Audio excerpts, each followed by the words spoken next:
شخصیت کو نکھارنے والی چند خصوصیات۔ نمبر 1، اگر آپ کی غلطی ہے تو جلد مان لیں، اس سے عزت میں اضافہ ہوتا ہے، وقت کی بچت ہوتی ہے۔ اگر آپ کی غلطی، جب غلطی نہیں ہے تو ماننے کی حاجت نہیں ہے۔ 2 مدنی پھول دیتا ہوں، زندگی کو آسان بناتے ہیں، تعلقات کو بہتر بناتے ہیں۔ اگر ان دونوں پر آپ عمل کریں گے انشاءاللہ عز و جل آپ بہت ساری پریشانیوں سے نکل جائیں گے، اللہ نے چاہا تو۔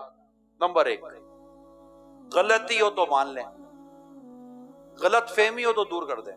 یہ نہ کہیں کرنے دو، میرا کیا جاتا ہے، مجھے میرے باپ کا کیا جاتا ہے، یہ نہ کہیں۔ غلط فہمی کو میکسیمم دور کریں۔ ہم لوگوں میں رہتے ہیں، لوگوں کو اپنا مخالف بھی نہ بنائیں نا۔ معاشرے میں کوئی کام کرنا چاہتے ہیں، معاشرے میں کوئی بات کرنا چاہتے ہیں، لوگوں کے اندر کوئی تبدیلی لانا چاہتے ہیں، لوگوں میں کوئی اصلاح کا کام کرنا چاہتے ہیں، تو آپ لوگوں کو اپنے معاملے سے کلیئر نہیں رکھیں گے، ورنہ لوگ بات کیسے سنیں گے آپ کی نا۔ یاد رکھیے کہ روشنی ساتھ ہونا تو فاصلے سمٹتے نہیں ہیں، لیکن فاصلے آسانی سے طے ہو جاتے ہیں۔ نمبر 2، لوگوں کو اہمیت دینا۔ اس میں سب سے پہلی بات جو میں آپ کو عرض کروں گا وہی ہے کہ ان کو ان کے نام سے پکاریں۔ عرفان حافظ بھائی السلام علیکم، کیسے ہیں آپ؟ ٹھیک ہیں ماشاءاللہ، دورہ حدیث شریف کے طالب علم ہے، واہ کیا بات ہے، ارے ابو ماجد، پھر یوں کر کے اب دورہ حدیث شریف کے طالب علم کہہ کر کنیت کے ساتھ نام لے کر اگر میں آپ سے بات کروں گا تو آپ کو اچھا لگے گا، خوشی ہوگی۔ یعنی آنے والے کو آپ کہ جی آپ بیٹھیے، وہ بولے گا نہیں جگہ نہیں آپ بیٹھے، میں تھوڑا یوں ہو جاتا ہوں۔ کسی نے آپ کو جگہ دی، بیسیکلی آپ کے دل میں اس کی جگہ بن گئی، اس سے آپ کی اہمیت بڑھے گی، اس سے آپ کی عزت بڑھے گی، اس سے آپ کے لیے راستے کھلیں گے۔ حسد سے کچھ بھی نہیں ملے گا، حسد سے سوائے آگ میں جلنے کے اور کوئی فائدہ نہیں ہوتا۔ بات سمجھ رہے ہیں؟ جس کو اللہ نے عزت دی ہے، مقام دیا ہے، مرتبہ دیا ہے، اللہ نے اس کو معاشرے میں، لوگوں میں کوئی اہمیت عطا فرمائی ہے، تو آپ بھی اس کی عزت کریں، اس کو اہمیت دیں، اس کو مقام و مرتبہ دیں، شرعی تقاضوں میں رہتے ہوئے۔ میں نے دیکھا میرے پیر صاحب کو، امیر اہل سنت متزل العلی، جب کوئی اس طرح اسلامی بھائی ذمہ دار یا کوئی یوں آتے نا تو یا تو کھڑے ہو جاتے ہیں یا سڑک جاتے ہیں یا کوئی ہل جاتے ہیں، نوٹس دیتے ہیں کہ آپ آئیں، مجھے اس بات کا نوٹس لیا ہے۔ نمبر 3، جس سے بات کر رہے ہیں اس کی عمر، مقام اور مرتبے کو پیش نظر رکھنا۔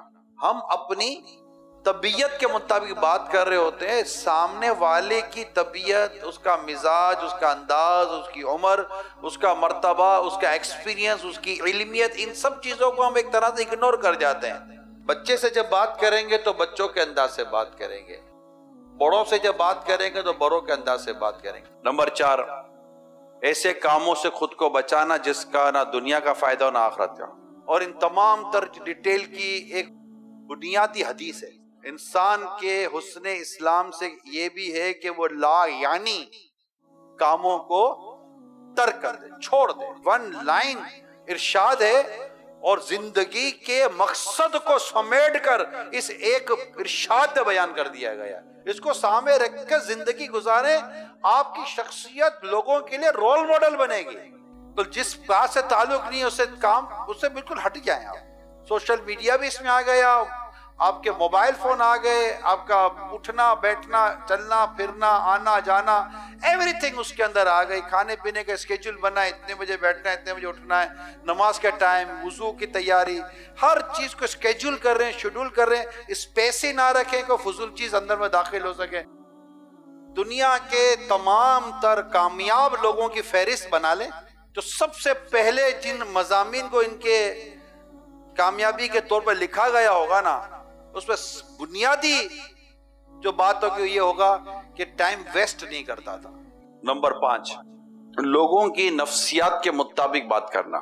ایک بیوہ عورت کے سامنے بیٹھ کر کبھی کوئی عورت اپنے شوہر اور بچوں کے ساتھ پکنک، تفریح، کھانے پینے، شاپنگ کے واقعات بیان نہیں کرے گی، کہ اس کو احساس ہوگا کہ نہ میرا شوہر ہے، نہ میرے بچے ہیں، میں اکیلی ہوں۔ اس کو احساس ہوگا۔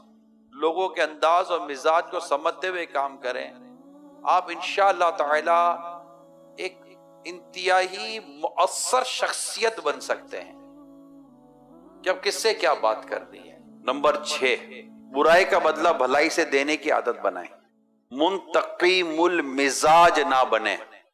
نمبر 7، درگزر کو اپنی عادت بنائیں۔ اور جو 8واں ہے، اس کو سمجھنے کی تھوڑی ضرورت ہے۔